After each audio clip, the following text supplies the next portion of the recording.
Welcome, guys, to How the Frack We Got Here, a show that takes the news and events of the week and try to make sense out of it all. I'm your host, the most Will Buchanan, and on this show, we simply are all about the facts. There are plenty of news stations out there that simply want to do anything short but inform you. Here at How the Frack We Got Here, that's all we believe in. We go up to the left, we go up to the right, we go up to the middle of independence, we go up to all sides because there's more than one side of a story to everything. And you need to know it all in order to actually formulate your own opinion. And that's what we try to do here. How the Frack We Got Here. Thanks for listening, and hold on, it's gonna be fun. All right, guys. Today is July the 9th, 2022, and this is How the Frack We Got Here. I'm your host, the most Will Buchanan. On How the Frack We Got Here, we do take the events of the week and try to make sense out of it all. Before we get started, guys, let you know that we are a family-friendly podcast. At least we try to be. And sometimes maybe things that might be shown that may be too intense for younger viewers. And also some words might be said. So viewer discretion is advised. Aside from that, welcome. Well, what do we go from this weekend? I sat there and told you guys we're getting close to the midterms. It's getting down the wire, guys. It's July and the year is flying by. We will not be too long before November graces our presence, and therefore the midterms do. And I've been saying this. I have been repeating this same song and dance since last year that Republicans are playing chess, not checkers, specifically in the sense of Wisconsin. The Supreme Court in Wisconsin, not the Supreme Court, that's the federal one, but the Wisconsin Supreme Court ruled as of Friday that the use of most ballot drop-off boxes. What they did say in that is that only the person who cast the ballot can return it to the ballot box. It used to be that a person can do it on behalf of another voter, which is what the Supreme Court has ruled against, saying that it is unconstitutional. Why? Because Republicans are swearing up and down that voter fraud is possible. Keep in mind, they are the only political group out there that have sat there and said that that voter fraud, election fraud, was possible. Even though there hasn't been a single count of election fraud or massive election fraud, hasn't been a single count of it. And the ones that they did actually count were all individuals that voted Republican. But keep in mind, guys, this is how Georgia, a red state, actually turned blue from the use of drop-in boxes, mail-in ballots, getting people registered to vote, as well as to early vote, turned that red state blue and awarded its first black U.S. senator. Again, I have been saying this the entire time, guys. The Republicans have realized, or I should say conservatives, GOP conservatives, American Taliban, whatever you want to call them, they have realized that they cannot win this election because they've already shown their hand. I mean, unless you're an old white guy, they're pretty much against everybody else. Despite what Candace Owens and Ben Shapiro may think, and others, because there's Charlie Kirk and a few others out there that believe differently, Republicans are going to try to fix this election however they can. And because they do have an over-alarming amount of majority in a lot of states, this, like Wisconsin, is just the tip of the iceberg. I keep telling people, please vote, please be active, because, again, that is the alternative. If voting was not so important, we wouldn't have had an attempted coup to prevent electoral college vote count from not happening on January 6th. They would not be trying to put in laws of gerrymandering and redistricting to basically attack minority voters, specifically black voters. Again, if voting was not so important, why are they trying to do everything they can to disenfranchise you from using it? Again, please vote. It is not only, and forget the fact that many others beforehand, especially the minorities, came forward to fight for the right to vote. It only makes sense to do that because you cannot vote and then still complain about the way things are. If you did not use your chance to make a mark or to say in history where you stand, then honestly you have no leg to stand on. Simple and plain. It's like, I'm sorry, if you didn't vote, it's literally a waste of space. Take it how you feel. Moving right along, guys. I know we did talk on the midweek review about Uvalde and the fact that the reports are coming in, and it's not looking good for DPS, and it's not looking good for those officers who waited outside when they could have went inside when no doors were locked while an armed gunman was slaughtering teachers and students. And well, more reports are coming out and again, have been shown to the families of the victims. And again, it is not looking very good, especially since their police chief already resigned earlier this week. Children and 2 teachers who died in the Uvalde school massacre could have been saved has outraged families of the victims. CNN Shimon Prokupez spoke to some of them. He joins us now. And Shimon, these families want the truth, but it's hard to hear. It's very hard to hear, but John, the thing that's frustrating them so much, it's the way the information is coming out. Authorities here are not even giving them any kind of meetings, direct meetings with the investigators. They're not giving them a heads up that these reports are coming out. And so the families are very frustrated. They're upset. They're angry. We spoke to the father of a little girl, Jackie Casares. We spoke to the sister of the teacher, Irma Garcia, her son, Irma Garcia's son, who has spoken for the first time, and also her brother, Irma Garcia's brother, who happens to be a police officer. And of course, their anger and frustration over the fact that police could not go in is just something that continues to fuel their anger. Just because of all the lies, the deceitfulness from the beginning, it was just like putting salt on an open wound. And it's just really hard because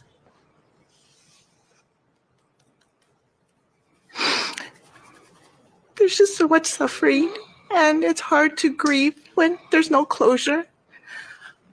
When you say there's no closure, what are you looking for? I want people to be held accountable. We know that the shooter is dead. There's no one taking accountability. No one. Javier, your daughter, right? Yes, sir. When you hear about some of the new information that's now come out, what are you thinking? Well, they're pointing their fingers. They did this, they didn't do that. I mean, not being in charge. I mean, whoever was there should have done their job, and they didn't. Whether it was cowardice or not wanting. I mean, they didn't follow the orders. I mean, I don't know, but all in all, they should have gone in and stopped. I mean, they're trained. That was their training to stop an active shooter. That's the first thing they're supposed to do. And it's aggravating that they didn't do that. Do you think the officers were cowards that day? That day, yes. I mean, I can't say all of them, but the ones that were in there, obviously they were, because they didn't do their job. I can't even imagine what you're thinking as a police officer when you hear about these failures. I live in San Antonio. It took me 50 minutes to get from San Antonio to there, to come here to Uvalde. They took 77. I love my Bloods and Blue, but it's just like any profession, this profession is not made for everybody. It's fine and dandy, you graduate from the academy, you get the badge, but when it's time to suit up, when, stare death in the face, they went weak on the knees. One thing I do want is those officers that were in those hallways, I want them to resign. So you want all those officers gone that were in the hall? Yeah. Yes. The minute I heard that my mom was dead, I yelled out, I should have taken that bullet. Because I'm in the military. I know what has to be done. I signed up for that. My mom protected those kids, but no one protected her. So the whole the police department here are cowards. My daughter was a fighter.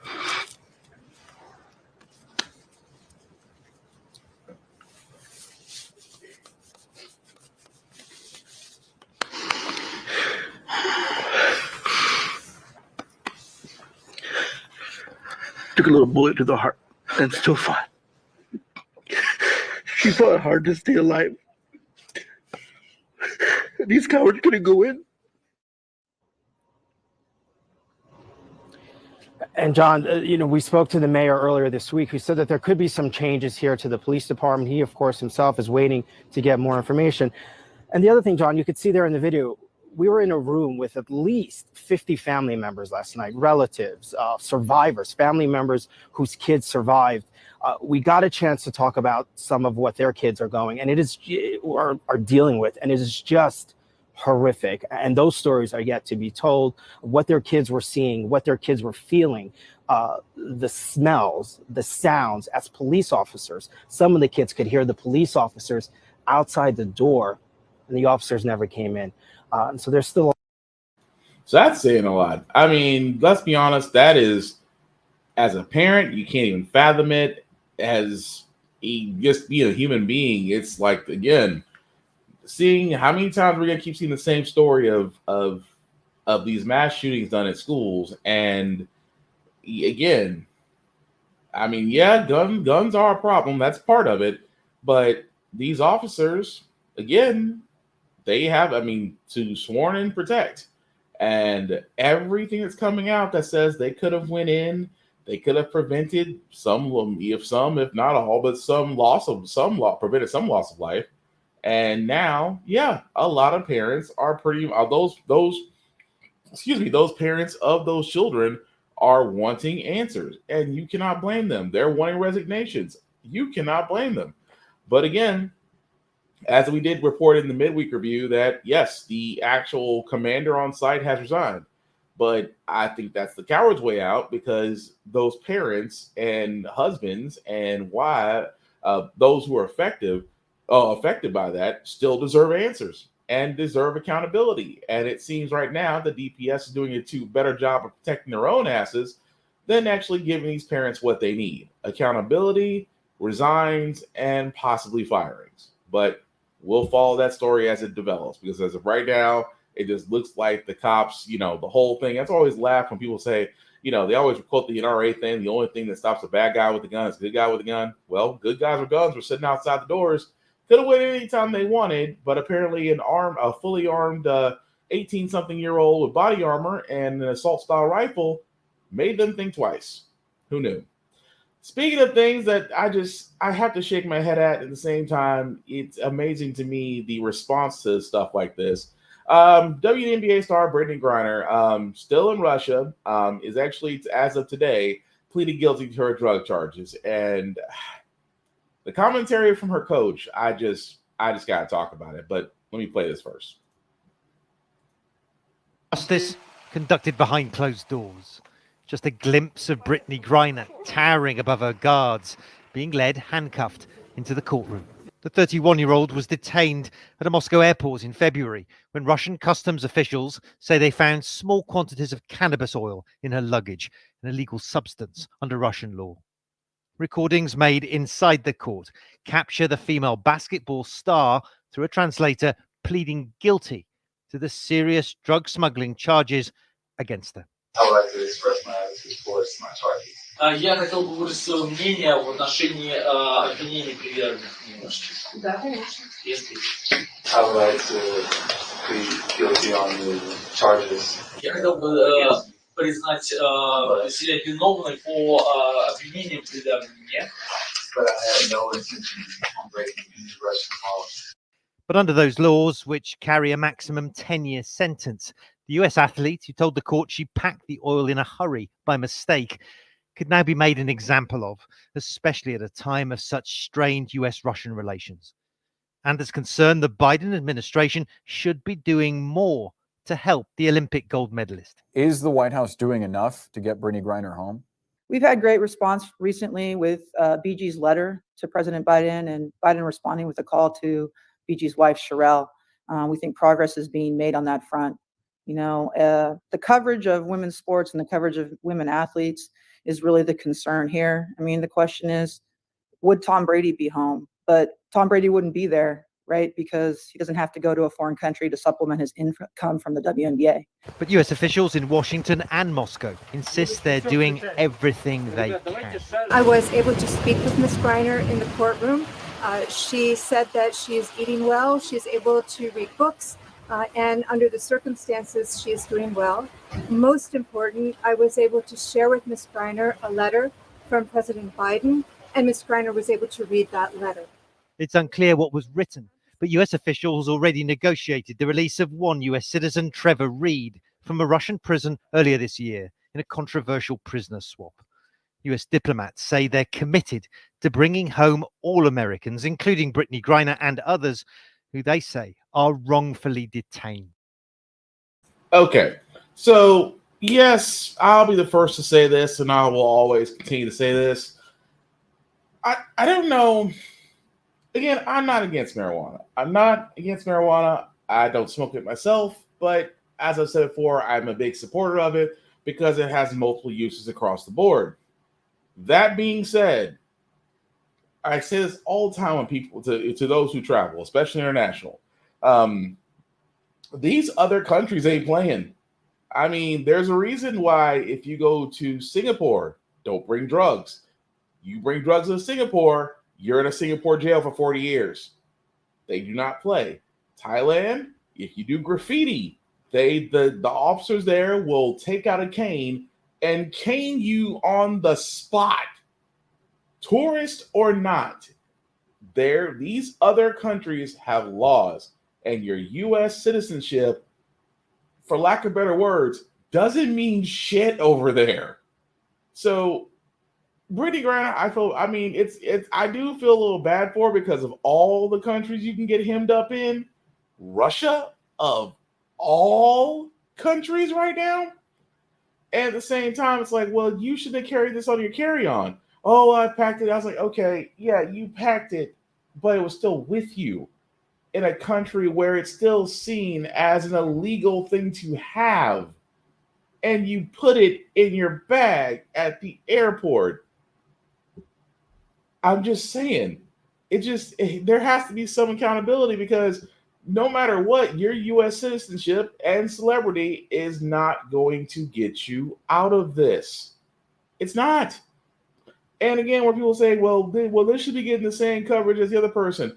Understand, we don't have all the details. See, the thing about it is, when diplomacy kicks in, that means that we gave up somebody to get said person. Don't always think that the other side gave up something if they weren't getting something back in between. I'm pretty sure that we were harboring somebody, probably Russian, probably in our prison system, that we released in order to get said American back. I am sorry to say this, but Brittany Griner really did pick the wrong spot to smoke weed in. But what amazes me so is her coach. Her coach, of all people. If this was Tom Brady, if this was LeBron would have been home. No. I may dislike Tom Brady, but I don't see him making a mistake like that because I don't even think his clout could get him out of it. And I'm like, poor LeBron. Well, LeBron gets pulled into more stuff than the average person. But I'm like, even he wouldn't make that mistake. But again, I was like, if you want to talk about the pay of the WNBA, the reason why Brittany Griner was over in the first place, because WNBA players do not get paid the same lucrative contracts as NBA players. That can be argued with the owners. It can be argued with the WNBA pay structure.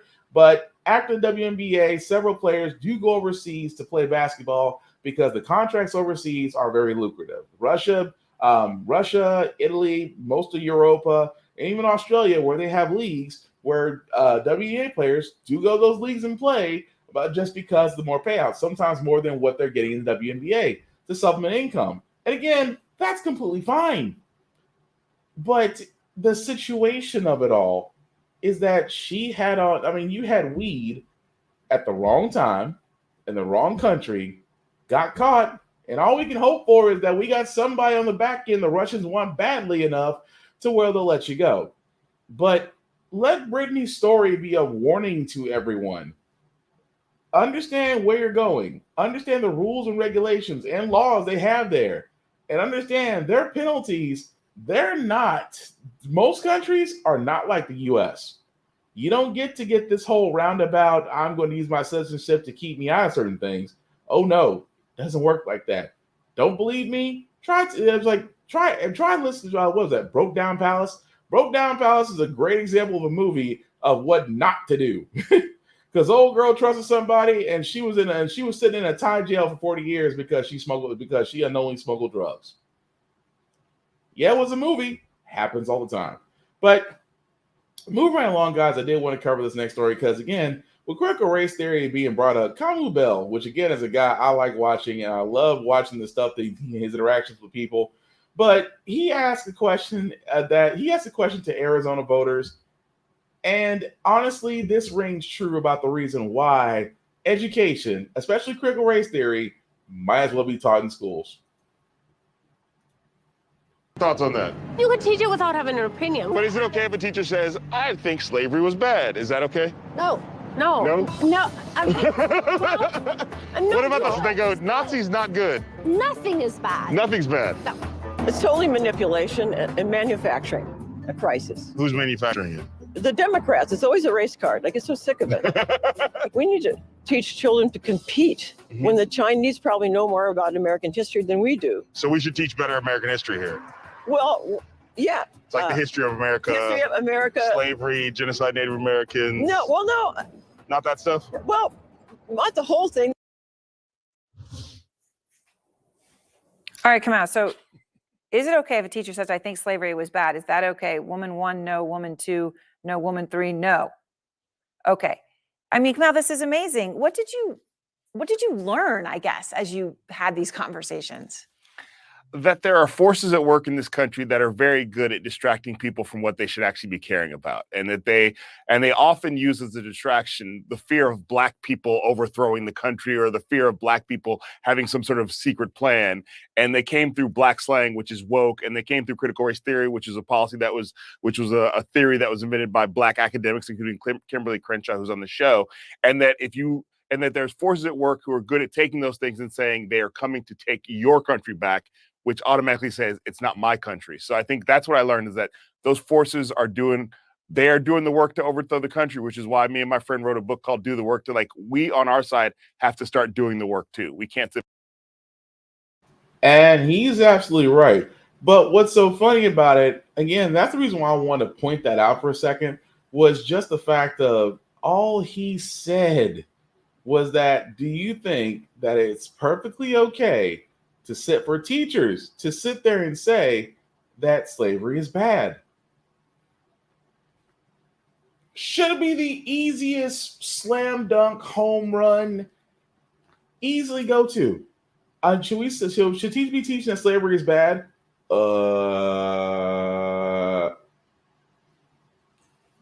This is why I say education is vital. Because not only was it bad that those 3 women didn't really give a solid answer, the other woman turned around and literally Tucker Carlsoned it. Gave it a question that could literally be answered by Google. Well, I think we should be following what the Chinese are doing. And Kamu Bell came out of nowhere. Oh, you mean actually teaching the full history? Yes, like slavery was bad?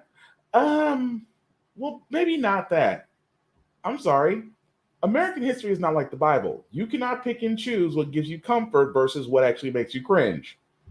That's just it. And it amazed me so that these people are in Arizona, a heavily conservative state. And scary that a lot of people think that, a teacher thinking slavery is bad is actually a negative thing when it should be a positive. I keep saying all the time, there's nothing wrong with critical race theory because it doesn't indoctrinate, it doesn't insult, it doesn't make white people feel bad about their heritage. It is actually making you culturally aware of the systemic racism that's in our country, and that the only way that we can actually combat it is through education and information. But we need both. Because as you can see, what happens when you attack education, the population as a whole suffers, and you get a woman thinking that we shouldn't sign off on everything in history, just the stuff that makes her feel great and patriotic. Just saying. Moving right along, guys. I know we haven't really talked about abortion rights since the Roe versus Wade court case was overturned. Biden decided that, hey, now would be a good time for an executive action. Sign an executive order aimed at safeguarding abortion rights. The move comes exactly 2 weeks after the Supreme Court overturned Roe v. Wade. At least 13 states have now stopped nearly all abortion services. ABC's Alex Prochet joins me live now from Washington for more on this.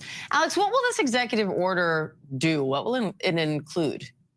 Well, Diane, we got a fact sheet on this EO before today, and essentially it reinforces the administration's commitment to enforce laws and protections that are already on the books. The Biden administration, we're expecting the president to give formal instructions to the Department of Justice, also Health and Human Services, to kind of push back on some of the efforts to limit access to federally approved abortion medications, or also to limit travel across state lines for clinical abortion services. We're also expecting this executive order to direct agencies to educate medical providers and insurers about how they're required to share privileged patients' information with authorities. A lot of concern there about privacy for women who seek these services in states that have already outlawed them. Now, some Democratic lawmakers are already saying that this order doesn't go far enough. What more can the president do here? Well, there are a couple of things. And one thing that's pointed out, we're expecting this order to suggest that the administration expand access to medication abortions, but we don't have any guidance or any specific about anything specific about those plans. So that is something that they could lean into. And the other thing, and this is something that abortion advocates have championed, but we haven't seen too much movement from this on the administration, is the Biden administration. They could clarify and make it clear that Americans can legally transport abortion pills across the U.S.-Canadian border.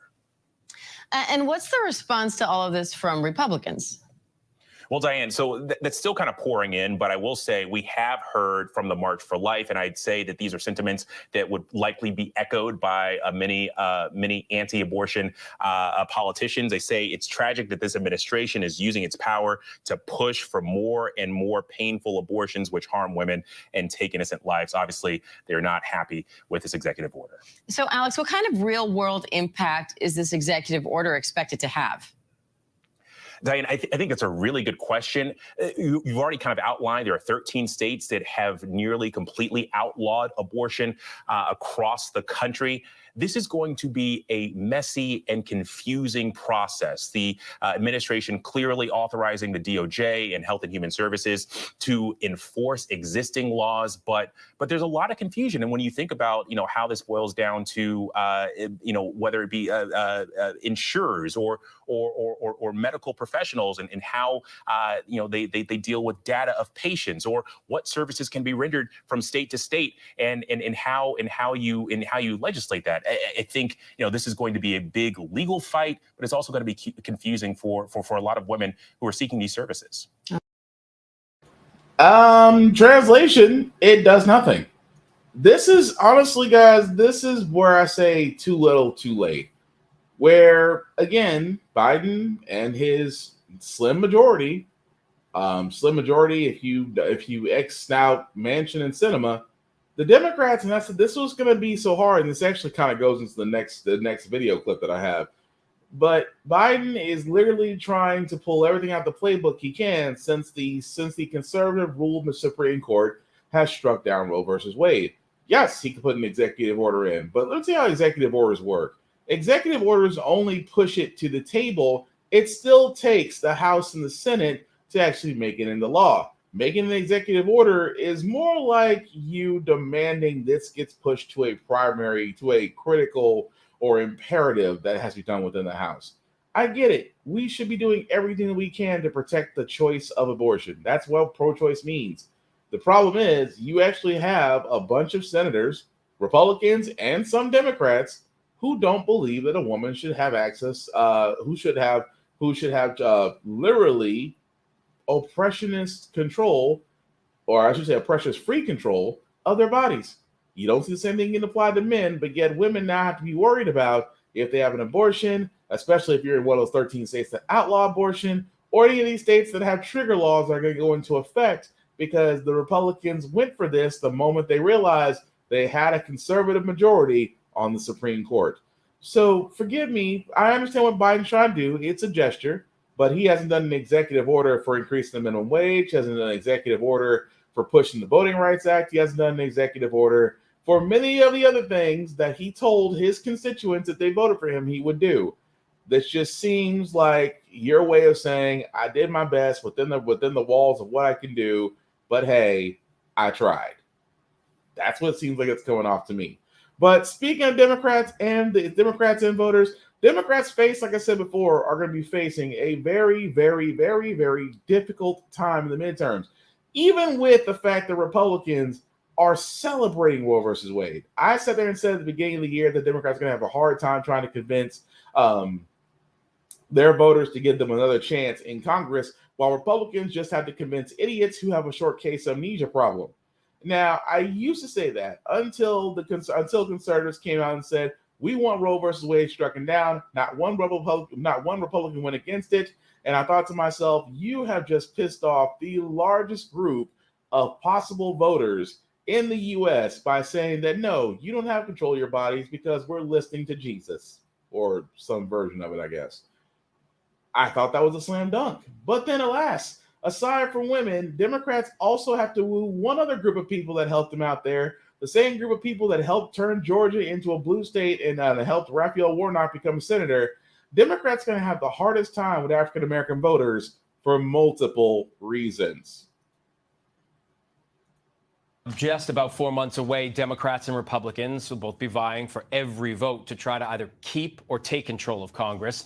And that's why Democrats are focused on one of their most important constituencies, Black voters who helped propel Democrats to the White House and get full control of Congress in 2020. But with inflation at record highs and many 2020 campaign promises still not met, will Black Democrats turn out in November? ABC's Deputy Political Director Avery Harper recently traveled to a major gathering of Democrats in New Orleans to find out. The impact of Black voters was critical for Democrats during the 2020 election. South Carolina!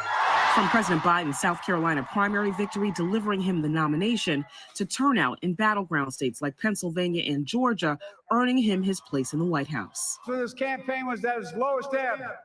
The African-American community stood up again for me. You've always had my back, and I'll have yours. Now, during this midterm election year, Democrats hope to replicate that surge of support amid the fallout from the overturning of Roe.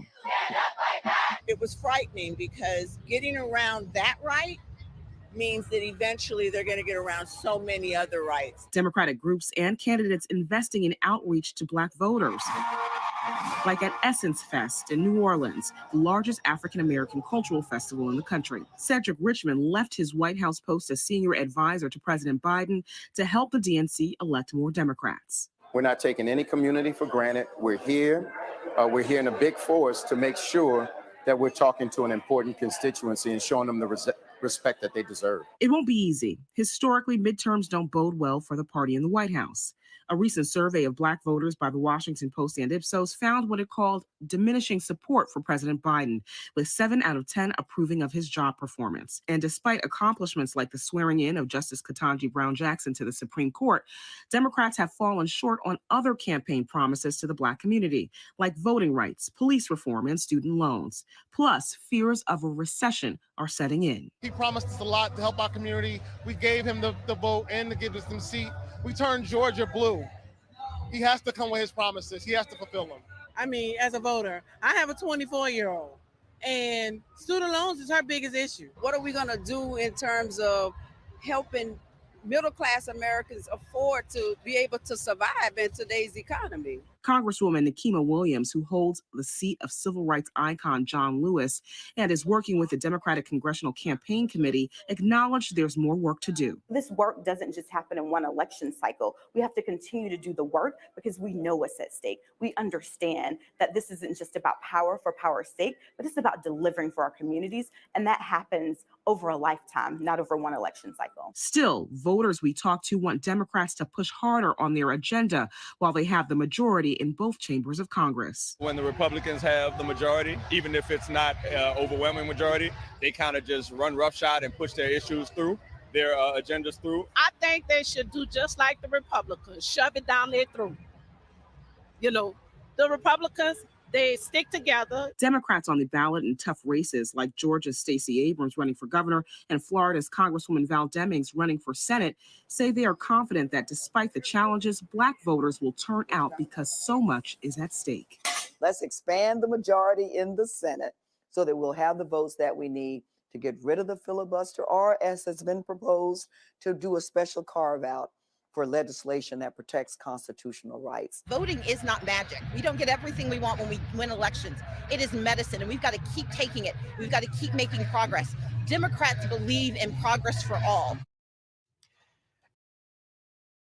And again, it's hard to argue with that. Like I said, Democrats have an uphill battle, especially with black voters. I have been saying it for the longest time that, again, they failed on the Voting Rights Act. They failed on the Rebuilding America Act. They failed on the John Lewis Act and the voting rights. They failed on increasing minimum wage. Student loan debt can be argued because they are shaving off student loan debt for various reasons, but the complete forgive all hasn't happened. I have been saying it. The Democrats have a hard time. I mean, I hate to say it, Biden is kind of being sidelined because two senators in the Senate are literally holding a progressive movement hostage because Joe Manchin is a moderate, which is basically Republican light as you see it. And Joe Biden, of all people, is probably the most centrist moderate Democrat you can get, basically a Republican. However, what's more sad is Kamala Harris. And I'm going to be honest, I really hate to say this, but Kamala Harris, being that she's the first Madam Vice President in our nation's history, has literally been ineffective. What has she pushed for? I mean, she's only been there to basically reiterate President Biden's messages. She's not really pushing forward with agendas of her own. I mean, when she was trying to get elected, it was all, hey, AKA Sharks and Pearls. We need to get her into the White House. And even I was like, I don't think she was the best choice for Madam Vice President, but I think she was the one that made a lot of white people feel comfortable about themselves. Yeah, I said it. Kamala Harris was just the right amount of cream in the coffee to be the Madam Vice President, because what has she done aside from help get Ketanji Brown Jackson elected to Supreme Court? What has been her greatest accomplishment? Being Madam Vice President. I mean, if you know in the comments, feel free to tell me, because I've looked it up and I'm like, we had Mike Pence as a VP, and he was slightly more effective than Kamala Harris was. But again, I understand. If you know, please tell me in the comments, because I'd like to know, because it's kind of hard to defend Madam Vice President right now. Moving right along, guys. I thought, we were done with the Hold My Beer competition because Florida always wins it. But no, Arizona has came out and has sat there and said, hey, you can't film the police anymore. People in Arizona may have to think twice before pulling out a cell phone to record the police. A new state law now makes it illegal to record an officer within 8 feet. NBC News reporter Alicia Fieldstad is looking into this for us. So, Alicia, what's the reasoning behind this law, and what are the possible penalties for violating it? Hi, Aaron. Thank you for having me.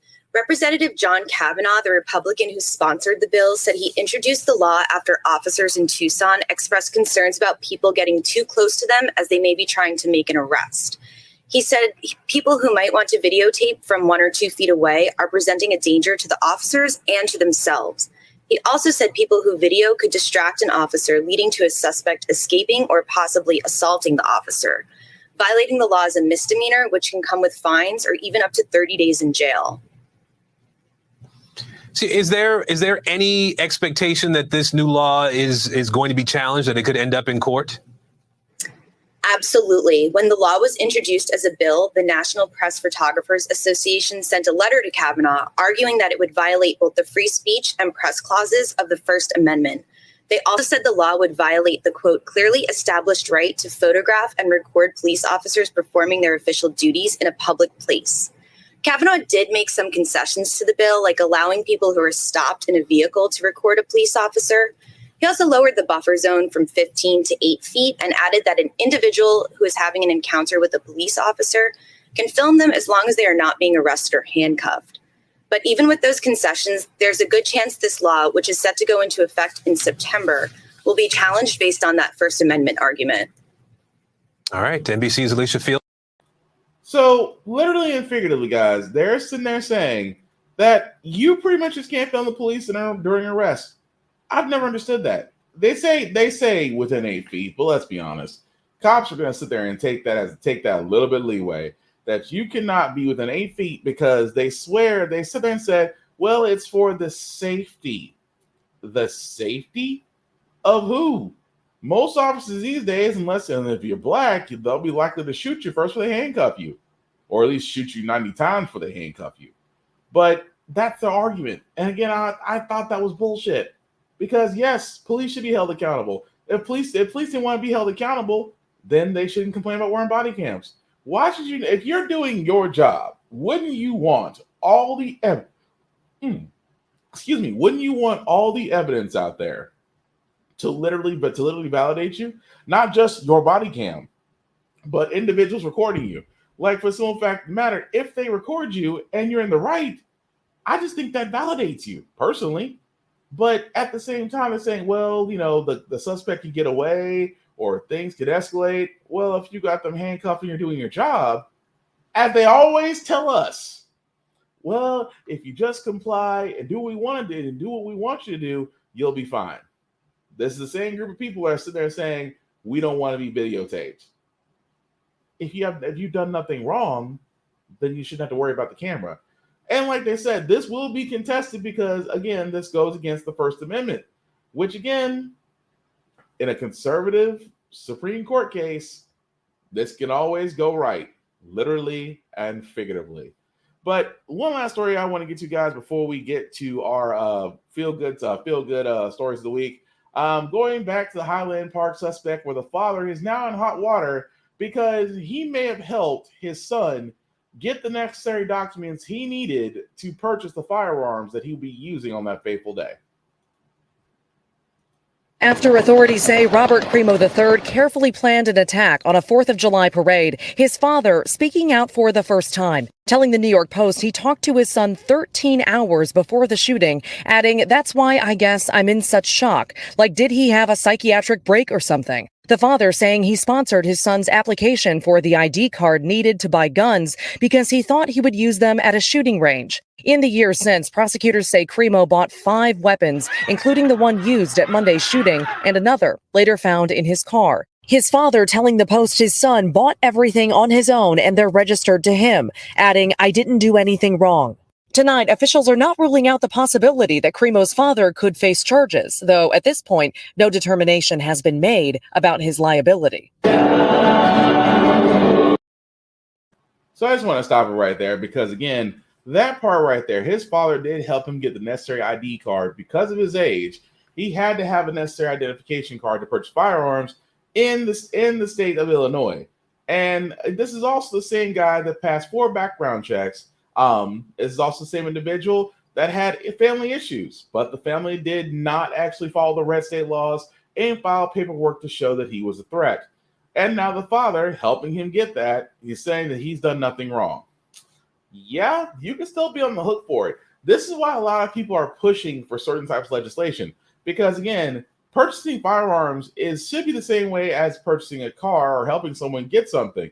That if they have something that can detrimentally kill themselves or another person and you help them get it, then yes, you are liable.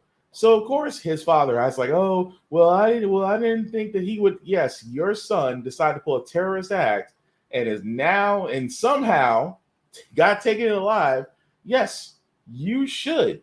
Just like the kid that was joking about, oh, I'm going to kill everybody at the school. And his parents were like, and his mom was in there saying, I'm not mad at your son. I'm mad that you got caught. Those parents who decided to run and got caught, yes, those parents are held liable. Just as the parent of the Highland Park shooter needs to be held liable, saying you did nothing wrong, but you helped him get the necessary IDs he needed to necessary ID stuff to get in order to purchase his firearms, which is a whole other reason why gun reform needs to change in the U.S. for so many reasons. But that being said, guys, we're going to move on to our feel-good segment because usually on How the Frack Got Here, we usually cover a lot of things that are doom and gloom, sometimes make you lose faith in humanity. But hey, it's the weekend. Hopefully it's sunny where you're at. And if you're working, hopefully it's a quick shift for you. But did want to leave you guys with a couple of feel-good stories, especially this one. I did play on the midweek review. And as I said before, the woman did nothing wrong. But had it been me, different story. America Strong, the grandmother who found hidden treasure in her couch and gave it back. Grandmother Vicky Umodu was eager to move closer to her family in Colton, California, proudly holding up her house keys in front of her new home. She sold her furniture before the move and looked on Craigslist for replacements, looking for something comfy to sit on while she helped raise her grandkids. Vicky eventually gets a sofa and 2 matching chairs, but then feels lumps inside. Later unzipping the cushion and finding cash, more than $36,000 worth. I was just like, telling my son, come. I was screaming, come. It's money. I need to call the guy.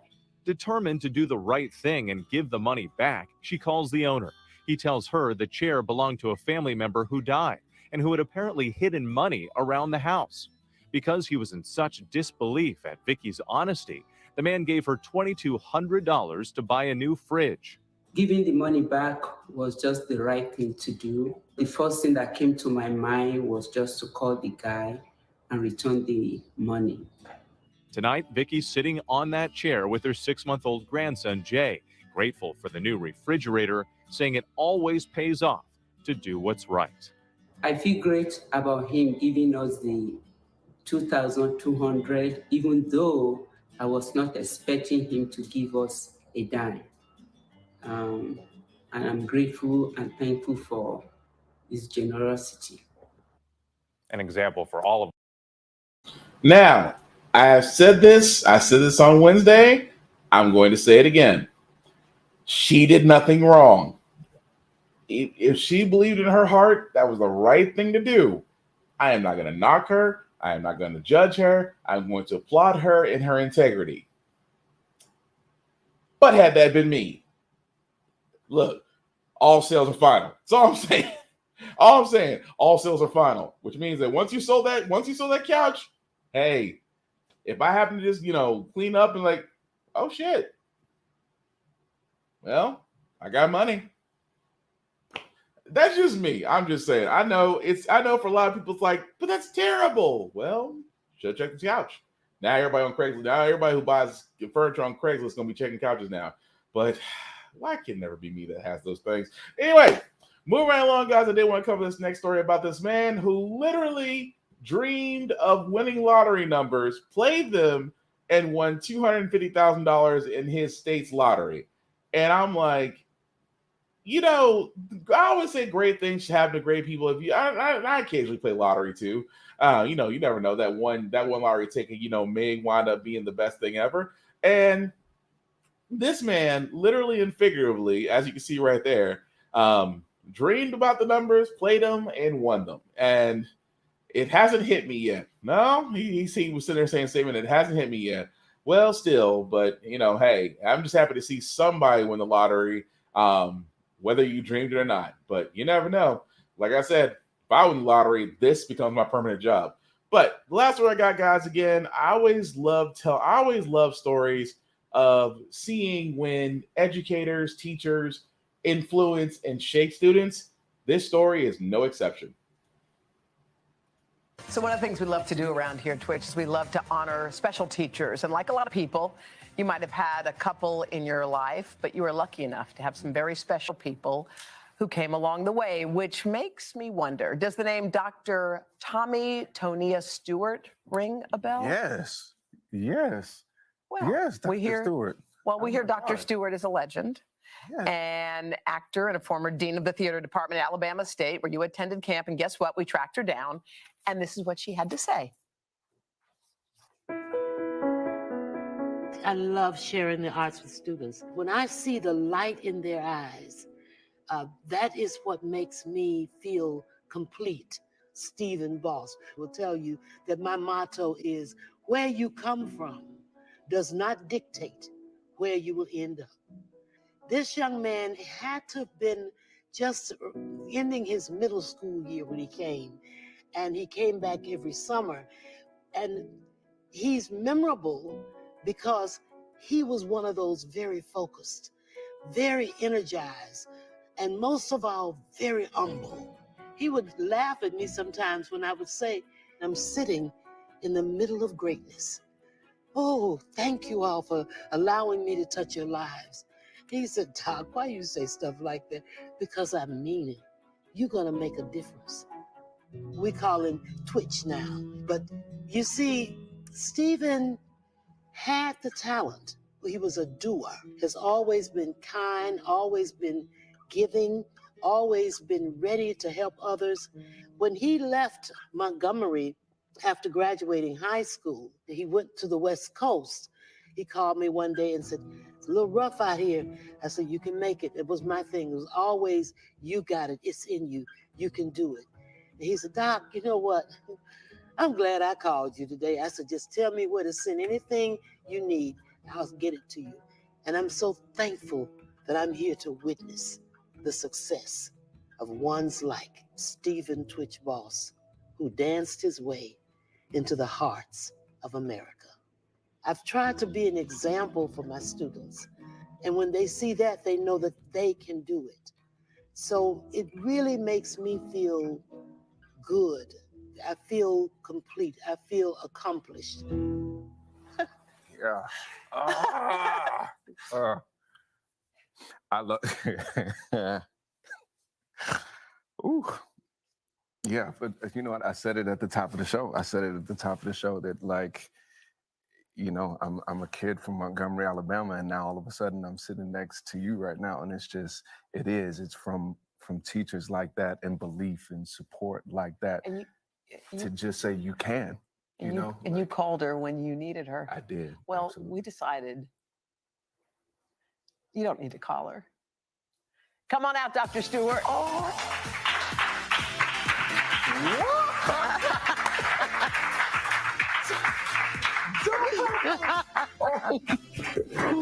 Oh, God.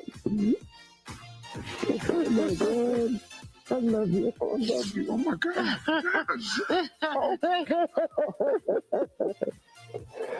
Oh, yo, this is, oh, my God. I need y'all to understand there would not be a Twitch without. So I watch you all the time. Here, come sit here. We're going to bring Twitch into their chair. Okay. Why don't you sit right here, Dr. Stewart? Okay. Twitch will sit right next to you. Oh, my gosh. Oh, my baby. And Dr. Stewart, you know what they were telling? They were like, we're just gonna highlight a special teacher. I'm like, okay. I'm like, do I need to be ready? No. Just sit down right there. Oh, what's it like to see Twitch again? Oh, it's wonderful. Absolutely wonderful. Following you all of this time. And then he came back a few years ago, about 6 years ago, to help with the camp. I'm just so grateful to God for all of them. Twitch came to us breakdancing. Yeah. We're trying, huh? Yeah, absolutely. And at the same time, determined, focused, so kind, smiling, didn't say a lot. Really? But always watching, always involved and ready to help somebody. You were super special. Oh, yeah. Yeah. The fact that you knew when you said that you were around greatness. That's right. And you felt that deep down. I did. Absolutely. I knew it. And she and what's great about this too, y'all, is she instilled this in us. And I say us because I still remember sitting amongst the group that we kind of came up in, and she would just instill that confidence in us every morning, every rehearsal, she would always pour into us, always. So it wasn't just Twitch. In fact, you've impacted so many people that we've had some of your former students. They went on to incredible careers, and we tracked a couple down. Take a look. My name is Charlie Hudson III. You may know me from The Night Of on HBO. I am a proud student of Dr. Tommy Tania Stewart. I just have to say thank you so much for being a blessing to me and to all the students that you've taught. Every year I learn something new and special from you, not only about the arts, but just about life in general. Thank you so much. Love you, Doc. It's Marcus Henderson from Tacoma FD. I just want to give a special shout out to a very special lady, Dr. Tommy Stewart. Thank you so much for everything you've done for us. You deserve everything that is coming to you in life. Tall trees catch much wind. I'll never forget it. I'm Timothy Warehill. You may know me from my animated short, Cops and Robbers. Dr. Tommy Tania Stewart. She laid the foundation for me. It is that belief in me that she had or has that continues to drive me today. Thank you, Dr. Stewart. My name is Bonita Hamilton, and I play Shenzi in Disney's The Lion King on Broadway. Dr. Stewart, I don't know if you know this, but you changed the trajectory of my life, and for that, I say thank you, and I love you. And, you just made such important waves. You really did, and that was just that was just a few. But like you have done so well. All of them have done so well. Antonio Woodard is all over the stages in Equity Theater, and Leona Michelle doing Little Girl Blue, the Nina Simone story. I mean, it's just, God is so good. God is good. Ray Savera I have to tell you about him. Yeah. He said to us that you exist in a complete and perfect state, lacking no essential characteristics. He's known as a man of many faces, and he started what's called the theater of being. And that's what I brought to Alabama State University. And I tried to share that with the students.